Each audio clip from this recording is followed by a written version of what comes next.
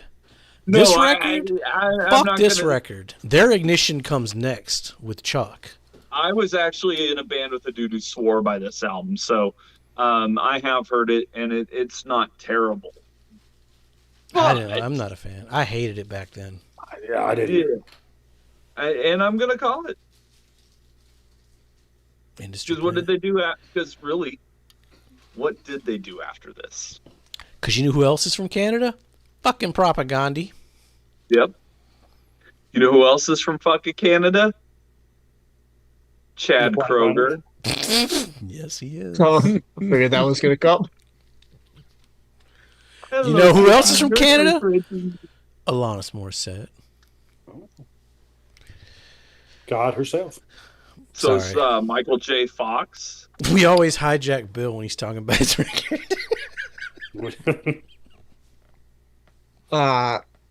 So circling back to the album that we were. Celine Dion's Canadian.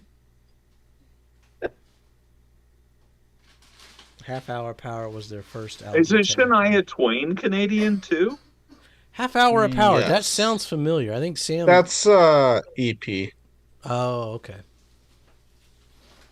I remember that name though. Half Hour of Power. So maybe I did know Sum 41 before this record. Look at you. Sum 41's biggest fan. I was a fucking Sum 41 fan when they were Sum 40. Any hoodle. So I enjoy this album honestly. It I will say Fat Lip might be my least favorite of some 41 singles that I know. That one I never could really get behind. I know Fat Lip, I want to say, is probably also their biggest single, arguably. I don't skip it when it comes on the Fortnite radio. What is their biggest single you just said? Fat Lip? Fat Lip, yeah. I want I to say can't- it's Fat Lip. To be perfectly honest, every time I try to figure out a song by Sum 41, Because I'm like, in my in too head, deep and I just put Newfound Glory starts playing in my head, and I'm like, okay, well, that's not it. That's Newfound Glory. That sounds great. Let's just keep singing that in my head. But then every time I think I'm listening to Newfound Glory, it turns out it's really the Bouncing Souls. oh god, no. Oh, no. Come on. Well, every time I listen to yeah, boo. Dude, fucking Newfound Glory, new record in February. This is like 2001 all over again. I was hyped for a fucking Thrice record, a Yellow Card record, and now a Newfound Glory record. What the fuck? But that new single from NFG is pretty fucking good. Sorry. You know, that nostalgia is a hell of a drug. It works in 20-year cycles. It does, yeah. So yeah, that's where the Sub 41 is for me for their debut studio album. I should have loved this record as a fucking Newfound Glory fan. I should have loved this, but it never worked for me. It felt insincere, like it felt like a fucking industry plant. Even back then, it felt like that to me. But their next record, holy shit, not the same band. So it was weird. This was an honorable mention for me. At this point, believe it or not, they had aspects of metal going on, like Pain for Pleasure, that final song. Yeah, you can hear the Iron Maiden in that band. And they did like a song with Kerry King on the Spider-Man soundtrack and stuff like that. So I That actually album Chuck is fucking hard as shit. Yeah. I actually, this was close to being, this was an honorable mention for me. I just fat lip. I got so fucking tired of hearing that song. I did too back then, but like now when it comes on Fortnite, it's like, well, it's this or Coheed. Fuck. I worked at Blockbuster, so every fucking half hour, here comes fat lip. Followed by It's Been a While. No, followed by that goddamn Rob Thomas Santana song. No, we don't talk about that song on this show. All the fucking time. Fuck that song. The one with Michelle Branch. No. And we're talking 2 years after it came out. That's how long that fucking song stuck around. God. Wait a minute. Did that Santana album already go by? That was 99, yeah. I should have put that in my top 10. That should have been in a grinder. Yeah. No, I wouldn't have listened to it. They would have lost to some Eric Clapton Unplugged all day long. Yep. She was so smooth. That song. Ugh. Bill, where you rank him? Trying to figure out. You're trying to fuck Jack. I see it in your head. You got a ways to go with Jack. I'm just gonna say, Jack's gonna keep on the move train. So, Trying to figure out what you do here. Well, I'm trying to think if I want to keep staying above Jack or in line with Jack. Oh, there you go. While you're deciding, I'm gonna say you were talking about bands that you should like, or you think you should like, but you never did. I was talking to somebody about this recently. Hot Water Music and Against Me are two bands that should be in my wheelhouse, and me too. Never could. Me too. Yep. Never could get into them. I saw Against Me live once. They were pretty good. Joe and I have seen that fucking band like 5 fucking times, and every time. The first time I saw them was in Santa Cruz, and it was just people lined up outside of like an office building, and I was like, "What are y'all doing?" And they're like, "Oh, it's a punk show." I was like, "Hell yeah!" So This Is My Fist played, Fifth Hour Hero played, and they were amazing. And then Against Me played, and I was like, "Pretty good, not bad." A month later, Jason and I see them somewhere. I don't know where. And I was like, I've seen this band. And I was like, they're pretty good. And I listened to them and I was like, that wasn't very good. I don't get it. Every time we saw them, they got worse. I was like, I don't know how you do it. You were bad the first time we saw them together. We saw them at a festival, and Colquitt was working the PETA booth. Okay. We went up to talk to him, and he's like, can you watch this booth? Fucking It's Against Me! It's fucking Against Me! And runs off, and we're like watching the PETA booth for him. Because, fuck it, it's Against Me. I don't want to see him again. I've seen him like 5 fucking times. 3 times in the same year. That's the 3rd time we've seen him in the same year. We're like, yeah, run away. Laura Jane Grace got some allegations against her right now, though. So we're gonna put Sum 41 at 5th. Okay. I disagree with that. I don't know about that. I disagree with that. Okay. But yeah. Oh, that's hilarious. Fucking hold on. Zoom bar's in the way. All right, Tim, what you got? It's been a while. You tell me. It's been a while since Tim actually, talked. I know what else came out that day. I know what's coming up next. Tim's still in fucking 9/11. Yeah, I know what came out this day. So yeah, 2001. Obviously, Mr. Bungles California is now a couple years old. They've done the tour. Phantomos has already put out a second album, and then as we're about to find out, Patton's about to announce a whole bunch of other projects, and then Trey Spruance puts out. I guess this is the 3rd Secret Chiefs 3 album, and this one it holds up. It's fantastic.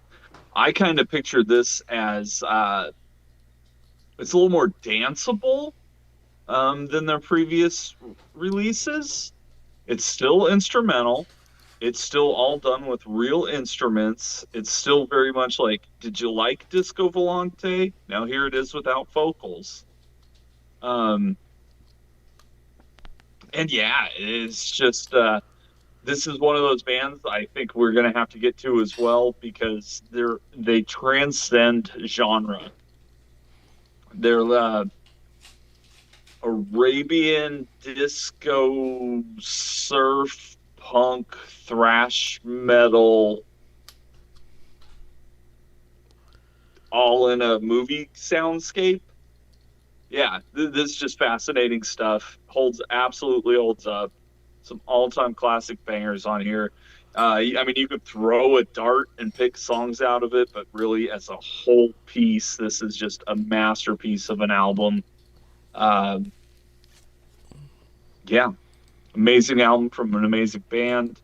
This one, for me, especially in their discography, it's tough to even think about where I would rank stuff in that discography because it gets so wild and crazy. But yeah, I would say they're probably their most like into club release.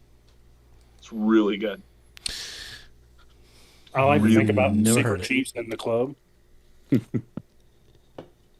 Definitely a discography we'll get to, though, I am sure.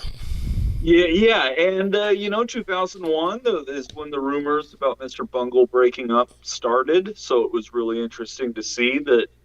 Yeah, the Secret Chiefs 3 picks back up, Tomahawk. and well, yeah, Tomahawk gets announced, and then the Lovage album as well, and then yeah, like Patton's career just builds from here. This is really the year the Patton myth really took off.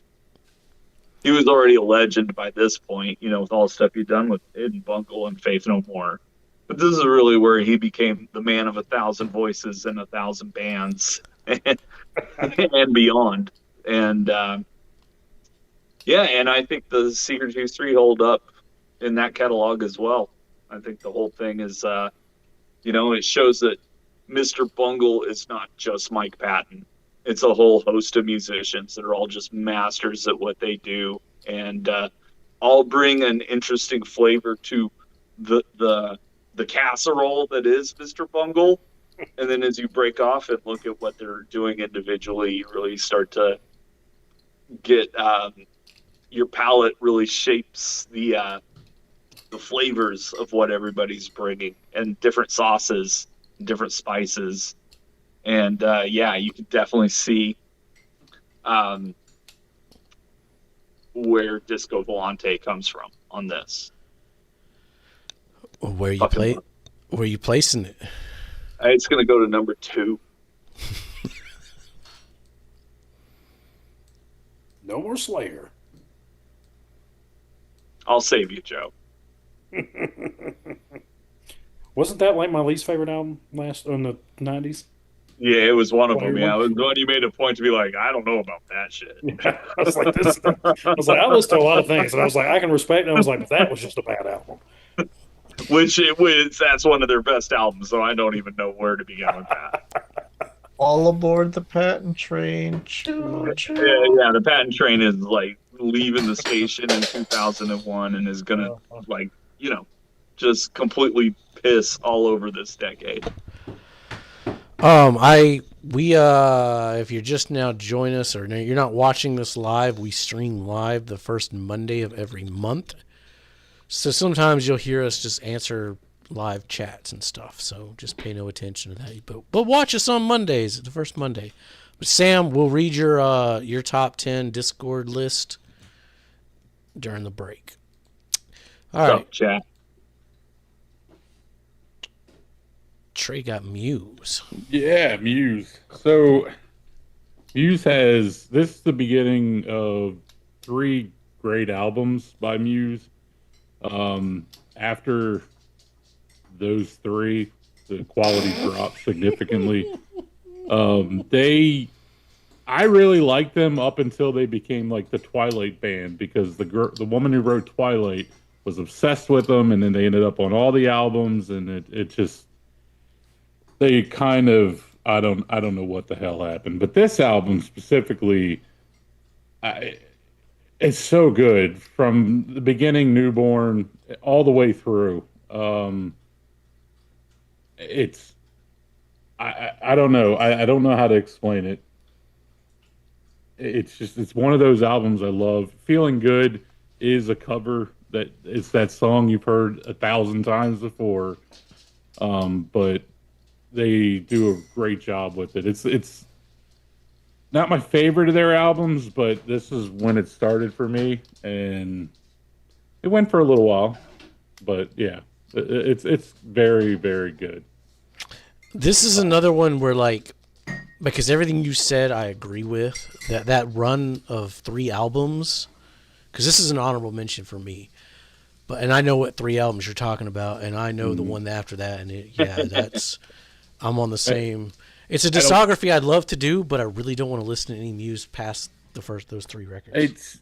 It's very disappointing where they went. I mean, because there was a lot of fucking potential there, and I don't know what happened. I saw them live because the first time I saw My Chemical Romance open for Muse, and I mainly went to see MCR, but I was already, I already had the album after this, and I was just blown away by their live performance and how they recreated the sound from the record like so well. Yeah. I mean, I know you live, you want different things, but like I wasn't expecting them to pull it off, and they pulled it off fantastic. They're a great band live. Yeah. I've never seen them myself, but I had their live at Wembley DVD, and it looked like a hell of a show. That's an honorable mention for me. It's out of those 3, it's my least favorite, but yeah. The one coming up is amazing. Oh yeah. There was a Muse song that I liked, and I don't remember what album it came off of or what the song's called. So it's probably the next one or the one after that. Yeah. Probably I next think one. 01's too soon. Yeah. So I think it had to be. I think I have the other 2 on vinyl. I know I have the 3rd one. I don't know about the next one, but We'll definitely talk about those. I'll have more to say about them. It is, though, at this point going number 3. Wow. It was losing the bye. Lose the bye. Yeah. This is where shit gets Tool over. officially lower than Stain. Oh. See, the thing about Bill is he's not taking the level of quality of Tim's list and my list and Trey's list and Joe's list. Our level of quality is higher because Stain's not even on our list. Yeah, that's right. Throwing them pebbles, motherfucker. That's why Sum 41 It was is where my they number are. 74. Right. Stained was probably. Hey, there's over 100 albums that probably came out, so that's higher than I thought it would be. I'd take the 10 albums Tim has that I haven't even heard yet and just throw them in there. That Slayer album in the 90s is real close. We are real close. Fuck. Wait, math time, Bill. Do the math. Well, I know my next one is a duplicate, so that'll Mine's knock a single. We should do. It's all fucked. It's all Yeah. fucked. Yeah, Tim has one with you. After that, it's kind of. Do Tim, then me, then Joe. Yeah, do Tim. Yeah, do Jason Tim, me, and I have Joe. shared Then back next. to you, because I'm gonna also double up with some of you as well. I think that'll work out halfway all right. If we do Tim, then me, then Joe, and then we go back to Trust him. He's playing chess like Jason 3 and I will levels share ahead. the next one. Yes. So Tim, Tenacious D. I mean, like I have to tell you, right? But in 2001, I did have to tell people I was a Mr. Show with Bob and David fan. And so I was very aware of Tenacious D going into this album. I was not a first day buyer, but I was a first month buyer just because I didn't know it had come out yet and just kind of ran into it in the record store. I still remember the day I bought this album, the people I was with, everybody goes to the record store, and then you kind of get back to the car like, okay, which one are we going to put in first? And I was like, no, you guys have to trust me on this one. And, yeah, I mean, really the only things that, like, people might not know that I should mention is Dave Grohl's all over this. He does all the drums and like half the guitars. And then Stephen McDonald, who I mentioned the Donnas in my honorable mentions. He's produced one of their albums. He was also a founding member of Red Cross. He's also currently been killing it in the Melvins for the last 10 years. So you got Dave Grohl and Steve McDonald like doing this album. And yeah, Dave Grohl might still make the old grinder here and there in this decade, but it's probably not going to be for the Foo Fighters. But he is still doing a bunch of interesting stuff on the side, this included. And then, yeah, I mean, the only thing else I got to say is, you know, Lee?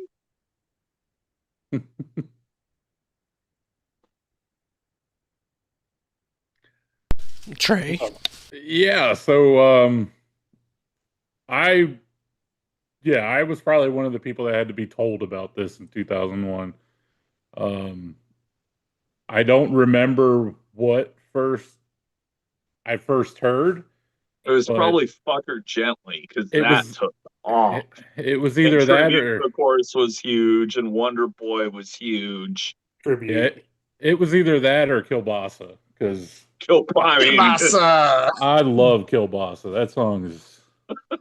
I always like. I love this album. Every song on this album is so good. Yeah. It's a fun album.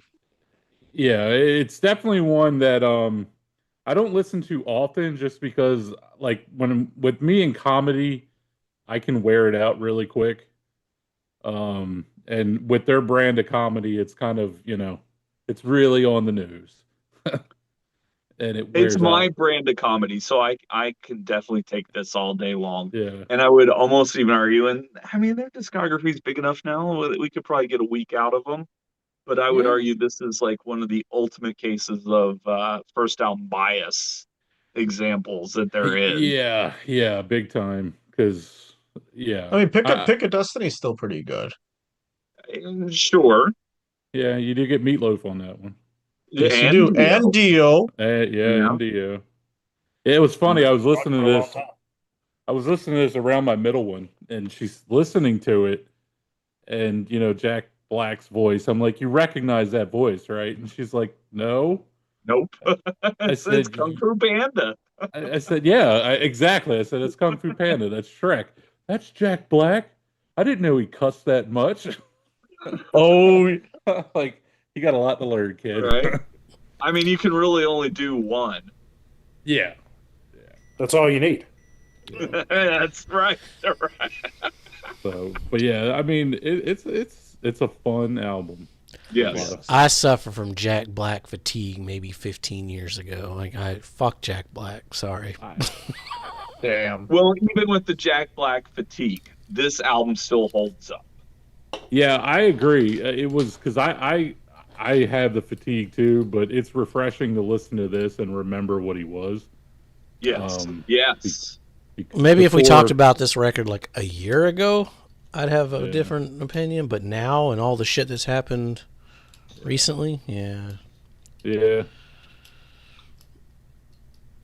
I mean, I'm not trying to rain on this record's parade, y'all. Explosivo. Oh, yeah. Fantastic. And the skits, even the skits are good. I love skits are phenomenal. I love Drive Thru. I love it. Drive Thru is classic. Yep. I say that all the time. The Diet Coke part, like trying to figure. I like Junior. Take two nuggets. Take two nuggets and stick them up your ass. I want 4 nuggets, not 4 nuggets. This was an honorable mention for me because I enjoy it. Like, I don't know, a buddy of mine like had this or introduced me to it, so I went and got the album. I listened to it all with it. I was like, this is hilarious. Now, sophomoric, we got some sophomoric things going in there, but there were like a lot of surprises in like Wonder Boy, like how melodic they get, and like the instrumentation through all of it. I was like, and even the concept of tribute is genius. It's like, we're gonna write the greatest song in the world. No, We forgot the first song in the world. We forgot it. Yeah. Now we're gonna sing about it. Yeah, no, it's fucking hilarious. No, this is not the greatest song in the world. This is just a tribute. Shine to Shiny Demon. Who? Dave Grohl again, Mm-hmm. Yeah, he played the devil in Pick of Destiny, didn't he? and on the album here. Yeah, that's why he was the devil in Pick of Destiny. Because he does the yeah. He's in the music video for the So Yep. Dave tribute. Grohl is Tenacious D's devil. Yeah. Well, and you can argue Tenacious D is a Dave Grohl side project. Because he is. He's doing all, 80% of the music on this album. And there might, maybe, who knows, be another one coming up in later this year. Yeah, I believe there will be. Yeah. Well, what And are y'all really, the ranking? last couple they put out that nobody talked about, I thought were great too. But Yeah, they're just different. They don't hit the same. Bill, did you have... I'll be aggressive here. I mean, you guys mentioned. I mean, it's a phenomenal album. So phenomenal for me. I'll be aggressive in my placement and stick it up at number 2. wow, Goodbye Gorillas. Yeah. Goodbye, gorillas. Didn't know you. Wasn't that like a children's Well, book or Yellow something like Cards. It might have been a Jack Johnson record. that? Goodbye, gorillas. That's the one with banana pancakes. No. Jack Johnson jokes all night. Let's go. Y'all didn't know, live audience, this is what the kind of entertainment you're going for. Yep. That's right. All right. What about everybody else? So I mean- oh, you can go ahead. Go Tim. ahead. Okay. Go ahead. So I can't be as aggressive as Bill because, like I said, the comedy for me is this one I have to space out when I listen to it just so it hits the same. Nostalgia's a hell of a drug. Yeah, it's gonna go number 5 for me. Trey, these are the people that put Wesley Willis in the grinder, so. Well, that's high class humor. I mean, Yeah. Yeah, that's not even humor. That's right. world class art. That's genius. And then tried to make me feel bad for being like, these albums are not that good. Yeah, I mean Wesley They're Wilson, okay. king of rock and roll, and you cannot dispute that. Cut the Mullet, Yeah. number 1 song. Now, Tool fans, I mean, stuck a Caribou's asses up there too. So we'll be talking about Wesley Arnold again this decade. Schwarzenegger. Well, any of them with a name, remember sounding. So, Yes, yes. Where's Jack Johnson's greatest hits 3? Right. I'm sure he's got a greatest hits, but I don't know if he's got 3 of them. Well, all right, That Tim, where are kind you of tells placing it it? everything you need to know. So this one was going to be kind of my spoiler. This was the one I didn't really know where to rank. I was shocked to see other people actually remembered this album. If nobody else had remembered the album, I would have gotten it in the grinder. But now that somebody else has, I might move it down a little bit and save the room for something else for you guys. So,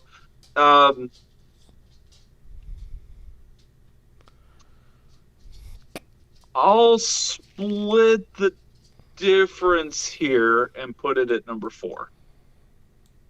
Wonderful. Tim's playing the grinder game this right. decade. Oh yeah, this is the oh yeah, New alliances are being formed. right. So it's only a 1. We got plenty of time. Mm-hmm. Who's next, Bill? I can't remember. Have me go next, you and then I. Joe, and then it'll work out. Trust me. Okay, Have you- I trust you. Yep. Because we're gonna Blink Way 2, which you and Joe both also have, correct? I do not have Blink. No, You do Joe not have doesn't. it. Okay. It's just you and I then, right? I think. Yes. Are we doing 4 for the last video? Because if so, it should be Jason, or it should be me and Jason. We're doing 3 for the last video. Okay, never mind. You do your thing. Yeah. Well, you drew it, Bill. Yes, I did. So, okay. So this obviously, this ain't no enema of the state. but better potentially in some respects. I don't know. I don't know how I'd rank it compared to Enema, honestly, I know where I'd rank personally. it. I know where I put it, but Um, outside of like first date and singles and whatnot, like again, phenomenal song. Love Anthem Part Two going into online songs. Like just I feel like they picked up where Enema of the State was and made just like a different album compared to it. And I thoroughly enjoyed this album through and through. Really not a bad song on here. Not familiar with the hidden tracks at the end though, I will confess. Well, let me explain that. So when they released it, they released three different versions. You would open your CD, and your CD would either have the red, the yellow, or the green. And it fucked us up because I had the green. I think Joe had the yellow or the red. no, I had the edited version, so I didn't have any of them. Oh well, okay, fuck you. But You got Cowboy, the Walmart version. yeah, you got Yeah. the That's Walmart exactly version. what I got. Yeah. Cowboy had the yellow one, and like we were just, I was like, oh man, the hidden song, dude. He's talking about fucking his grandpa. That shit's funny as fuck. And he's like, he's talking about fucking his dog. I'm like, no, it's his grandpa. And then we like, because it was like back in the pre-internet, like we're like trying to figure this all out. But yeah, those the hidden tracks. I wish my vinyl copy had them. I wish they'd re-release it. I'd re-buy it just to have those, because it's like the fucking best part of the record. But the album itself, That this is is pretty brilliant. peak fucking Blink 182. This is like right before they're ditching the pop punk, and right before Untitled, where they're like, it's different. This is like right in the middle. Tom's about to do Boxcar Racer. It's the this blows Enema. We haven't covered this band, but this blows Enema out of the state, like out of the water from songwriting. Plus, it throws back. You got a reference to Josie from Dude Ranch with online songs. It's so fucking good. The humor's there, but it's not over the top, and there's like enough seriousness to it. It's fucking peak Blink 182. So this was my number like 11. That for honorable mention, I mentioned it because Online Songs is one of my favorite openings for them to do. Shut That the fuck up, she said. Go you weren't the only Lions. 1, 2, 3, 4, and I was like, that shit's awesome. Um, I would rank Enema ahead of this one, but I do. I mean, this is still a great album. Anthem's great. Online Songs are great. Rock Show was overplayed. It really, really. I mean, I heard Rock Show every 5 minutes of that, and I was like, all right. I mean, it's not a bad song, but now y'all have really like Oh, put the and What's My Age Again and All the Small Things wasn't? yeah. I enjoyed those more than I enjoyed Rock Show. No. I mean, Stay Together for the Enema's a more tighter record. It's like it's a real like tight pop punk. This one like breathes more and has more. There's more going on with this one musically than there is. Up to this previous point, records. this is my least favorite that they'd come out with. Oh God, no! You need a guest on our Blink episode. Up to that point. Now, when they've got some things later that I think are go below it, but Yeah. Oh, Anthem Part 2 so good. fucking blows Anthem Part 1 out of the water.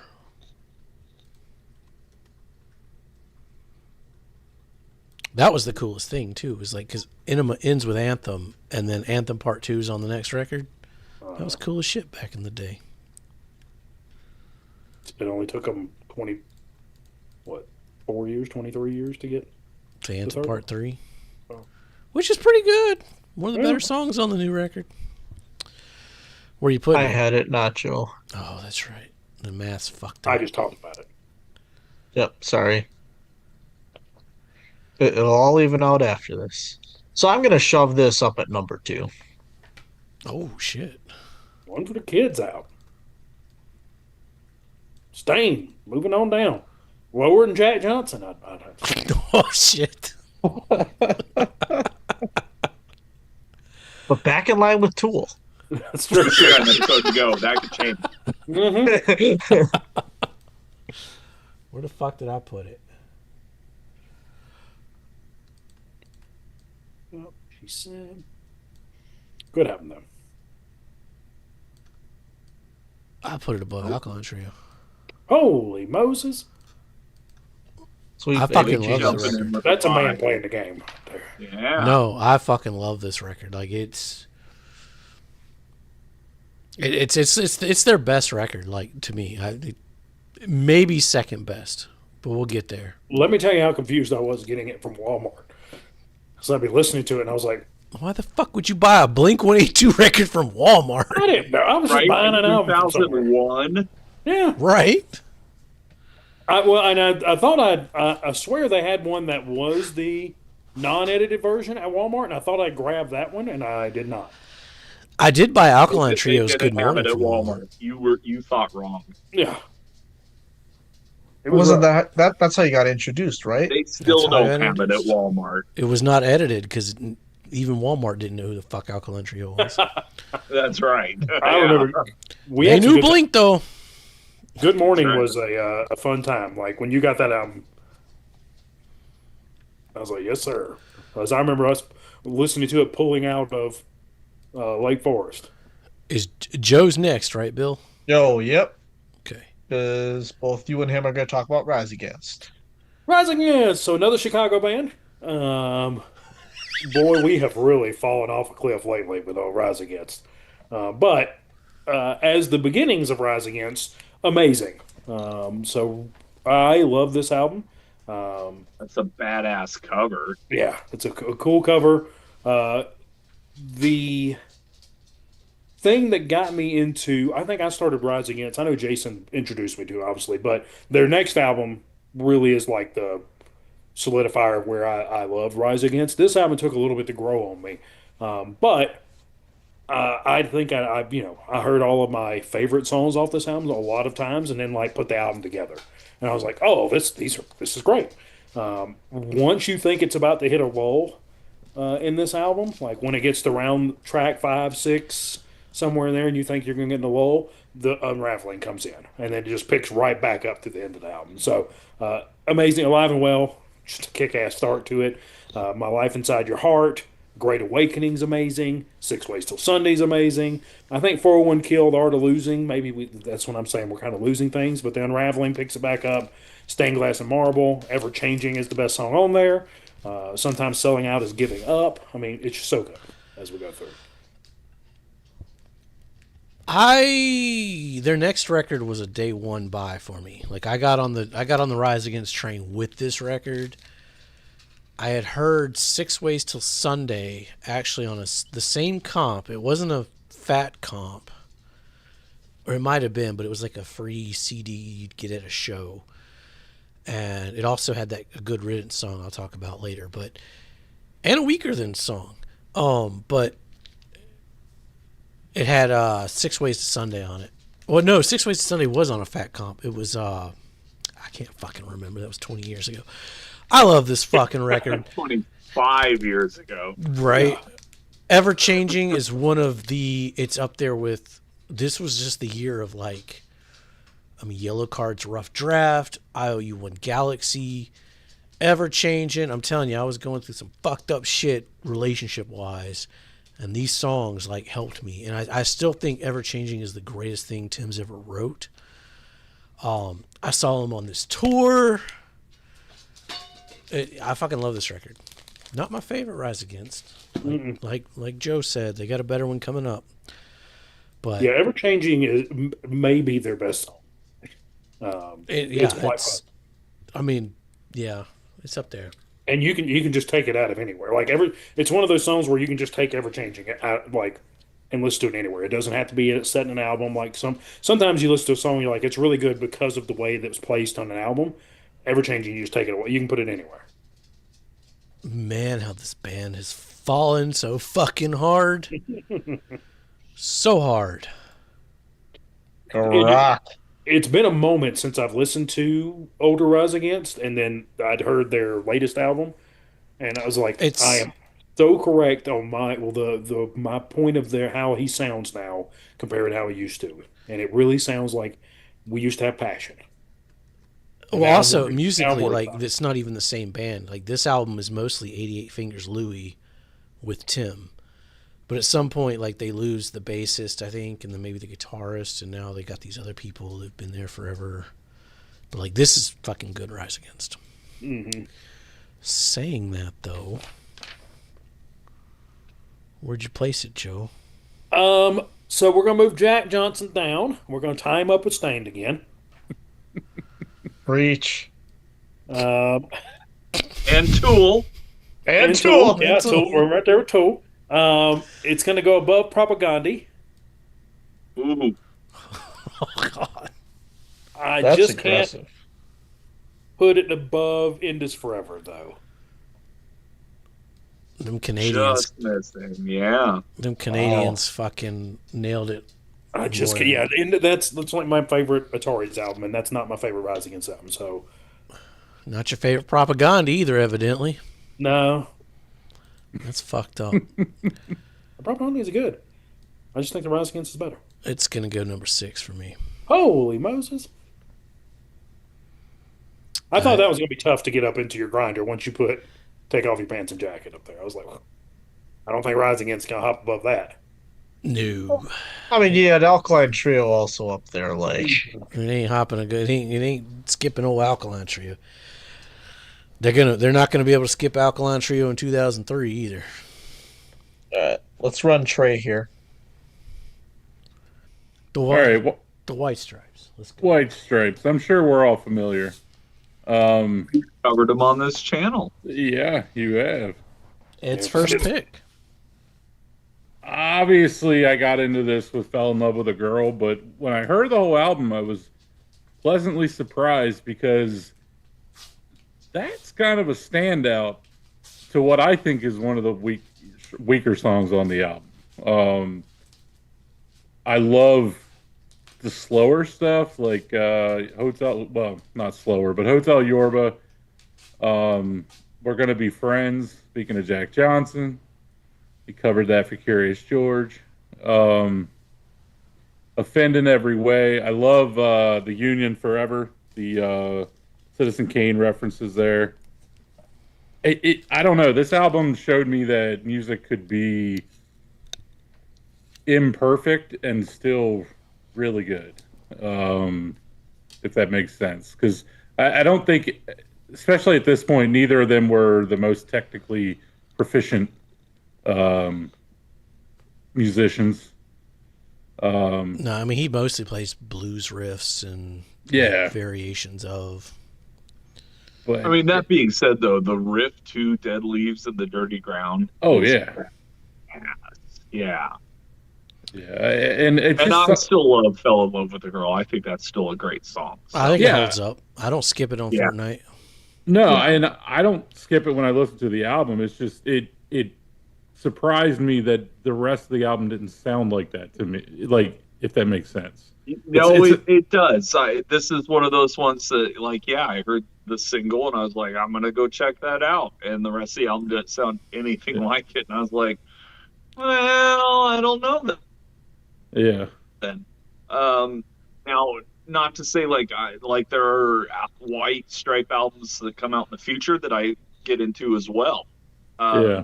So it's not to say it's not like the Strokes or something where you hear a single and you're like, oh, I'm gonna check that out, and you're like, oh, no thanks. Yeah. But yeah, no, I thought this was a really solid album, and it's a lot of fun.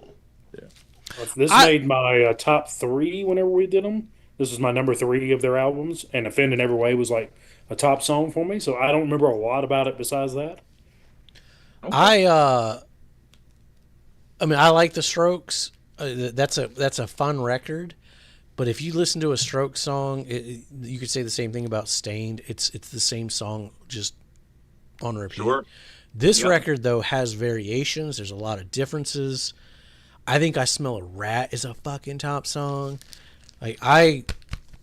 This was an honorable mention for me. I think this record's really good.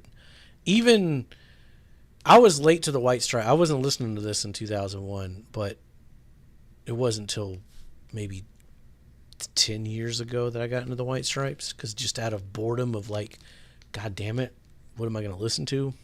Sure. But this. I guess I'll finally get to the White Stripes. Yeah. Like Tim, I do think they got some better things coming up, but this record is so fucking good. Yeah, and the stuff that's coming up, I do like it, but and maybe it's just because of where it hit me when I first heard it. There's something special about this album that I think is lacking in the other ones. It's the dirtiness. This record is so dirty sounding. It is pretty dirty. It's that imperfection in a good way. Yeah, it's because like Little Room, I love that song. There's so many of these songs that Hotel Yorba's on this one too, right? Yes, it is. Yeah, that's a great one. Yeah. The only one I don't really like too much is Aluminum, and there's not much to it. So. Yeah, definitely an honorable mention. It would get votes in the grinder from me if it happened to make it that high. That's all I'm saying. I would have to listen to it again, but I do remember like a dirtier sound to it, and that I liked. Well, and I was actually watching, you know how sometimes you just get sucked into the YouTube vortex, and so I ended up watching like a recent Jack White show, and like he's still bringing it, like pretty heavy and pretty dirty, and I mean,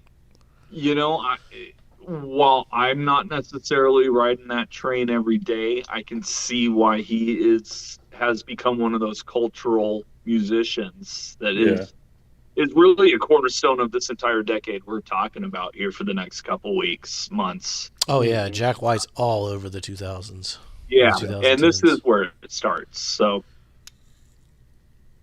yeah, you got to give it up for it. Yeah, and it's getting tough. I may pull a mulligan later, but right now I'm going to put it at 3.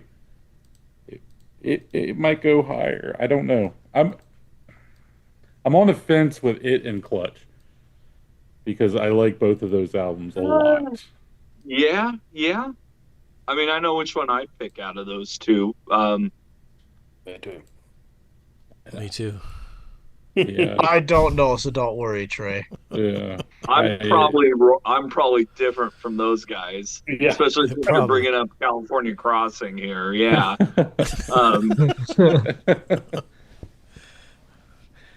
So yeah, much like what Clutch is doing on the East Coast, Fu Manchu is doing on the West Coast.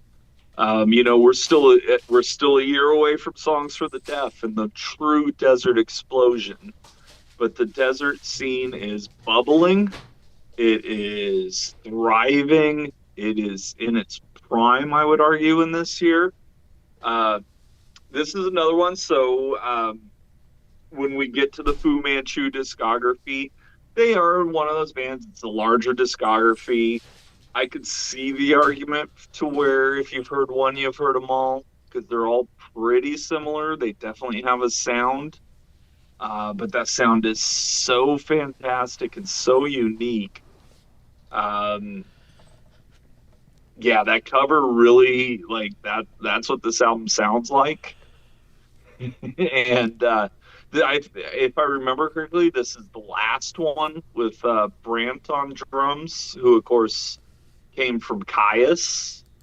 Again, we're a year away from Songs for the Deaf, but every single person who was in Caius has gone on to do all kinds of incredible stuff and really shaped this decade for me. And Fu Manchu is certainly a piece of that puzzle. I personally like their previous album a whole bunch more. I think King of the Road is top tier, where this might be mid tier. but but I mean, mid-tier Fu Manchu is better than so many other things. Uh, yeah, I love this album. Super fuzzed out, just groovy rock It's that drives you definitely to the beach in an El Camino. definitely better, or a discography we got to get to because you've talked about them a Oh lot. yeah, they're on the Mount Rushmore of stoner desert, whatever you want to call that whole movement. Um, they're on the Rushmore of it for sure. Great band, and much like Clutch, they've got their own sound. They stick to it, and it works every time. Yeah, I mean, some bands that works. I mean, like I'll defend Dinosaur Jr. because Yeah, sure, you sure, get that yeah. sound, and you like that sound, fucking let it ride. You don't have to reinvent shit every time, Yeah, exactly. If it works, turn on the Big Muff. Yep. Super Fuzz, Big Muff. Oh yeah. This is a super fuzzed album for sure. I'm a sucker for that. I heard Touch Me I'm Sick the other day, and I'm just like, fuck yeah, God, this So record. good. Yeah, it's a classic. Where are you ranking Yeah, no, it? that whole stoner desert scene I really see as like the proper handoff from like the real grunge generation of the Mudhoney's and the Tads and the Babes in Toylands and like the real grungy stuff. Like obviously grunge lives and dies in the 90s, and the remnant sort of fall into the desert scene. I think they're the true torchbearers of it. That's interesting. I mean, I like that album cover. Like that's a record I would pick up just based on album cover and band name alone.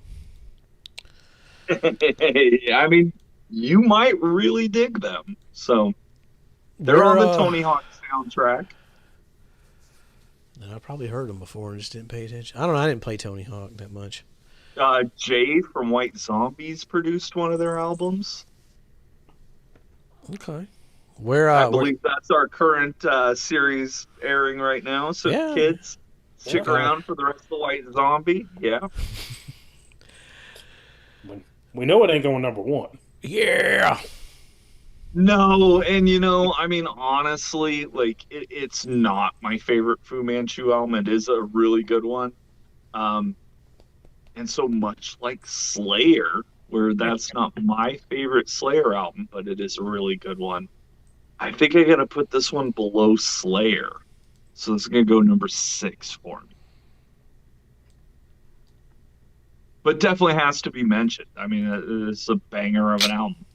Like, there are no bad albums, And it must be said, we're an unscripted show. We have no idea what we're going to say. And all 10 of these records, or 40 of these records, or whatever number it is, 50. we all got 50. we all recommend them. Even if it don't make our top 3, Yep. my bottom 7 Yes. are all bangers.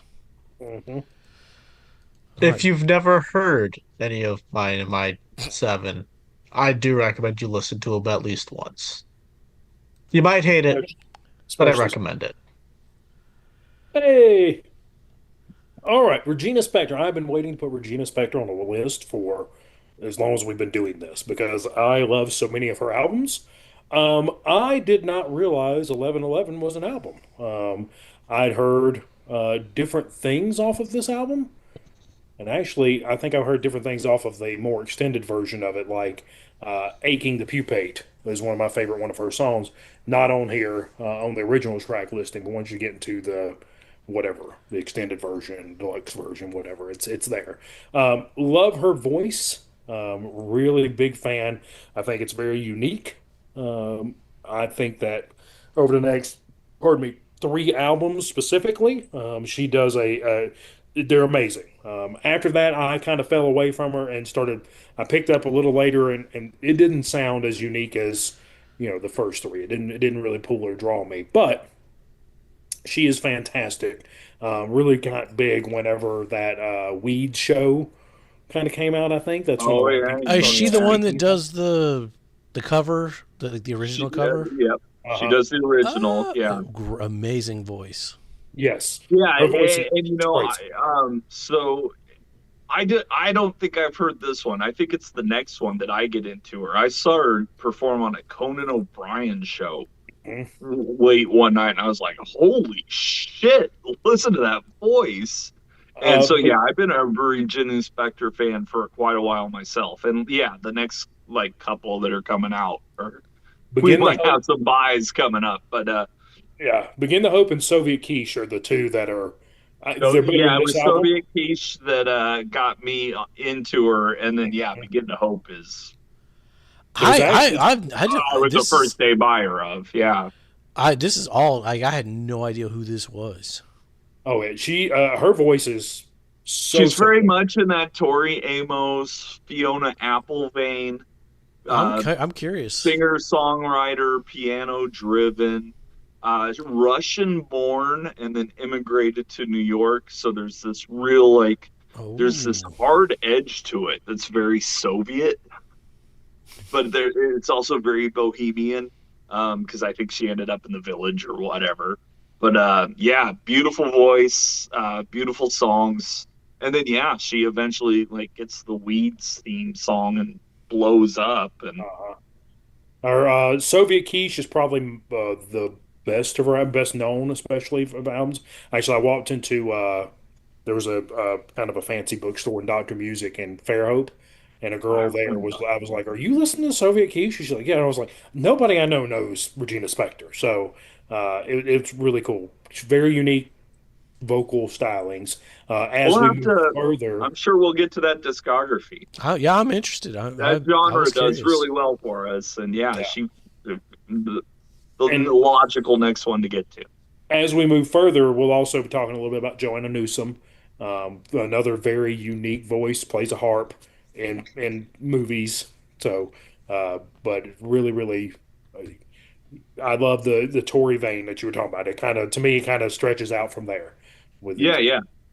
No, I didn't even know this album existed, so I'm excited to check it out now that I know. I highly recommend the deluxe one. Like I said, "Aching to Pupate's" one of my favorite songs. I didn't know it was her. Somebody shared that song with me years and years ago, and I was a big fan of it. But Marianne here, Love Affair, this is still really good.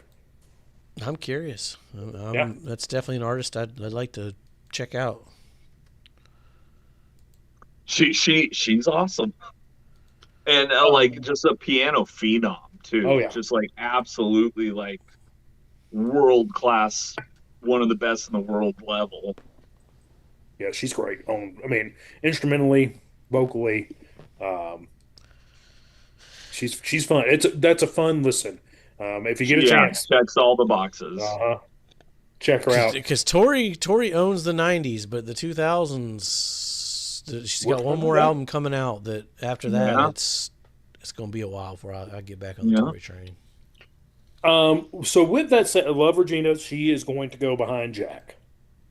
Oh, what? That's wrong. What? If this was one of her other two albums, it'd be a different story. But so in doing so, Joe is keeping Jack Johnson in line with Stain. That's true. Oh my God! Now I don't want to listen to her. I got no faith now. Soviet, listen to Soviet, or Begin the Hope. Either one of those. This is a good introduction to her. Though. Yeah, Soviet Kitsch though is the one that's just holy shit. I'll check it out. I got a name I got to give y'all that I just found the other day. But I can't do it on the live show.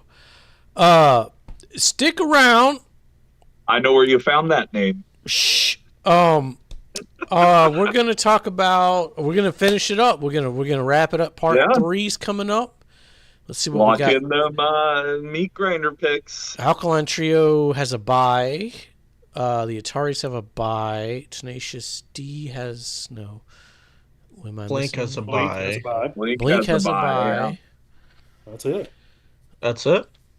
No super buys, and a couple of those buys clinging on for dear life. Yep. So stick around. Give us a like, give us a subscribe. Leave a comment down below. What's your favorite albums 2001? Where were you at on September 11th? That's right. I was hungover like a motherfucker. I was so hungover that day. I was in class for community college, and I was watching it before I left for class, and I got to class and they were watching it, and they were like, "We're not doing anything today. You might as well just go home." My girlfriend I was shook working me an awake. office job that had like legal deadlines, and that was our last day to get out people's. I was doing like apartment complexes, and that was our last day to get out people's security deposits legally. And so, of course, the last day was the hardest files to deal with. Oh, yeah. So I just remember like trying to do like really complicated shit while the TV was on. Joe with the hot take. Yes, Sam. What hot take? I guess Regina. Didn't none of y'all know about Regina's page before I brought her up? But you sold it on me. You sold her to She's me. amazing. This is not my favorite album of hers. You didn't sell Jack Johnson. I thought I did. I want some flip flops. You sold it as coffee shop music alternative to Stained. That's how you sold it. And Surfers. Regina was like a masterpiece. Tori Amos veins and all this wonderful shit. Whatever. All right, so be safe and make good decisions. Listen to Jack Johnson. Listen to fucking Regina. We're going to cover Regina before we cover Jack Johnson. Sure.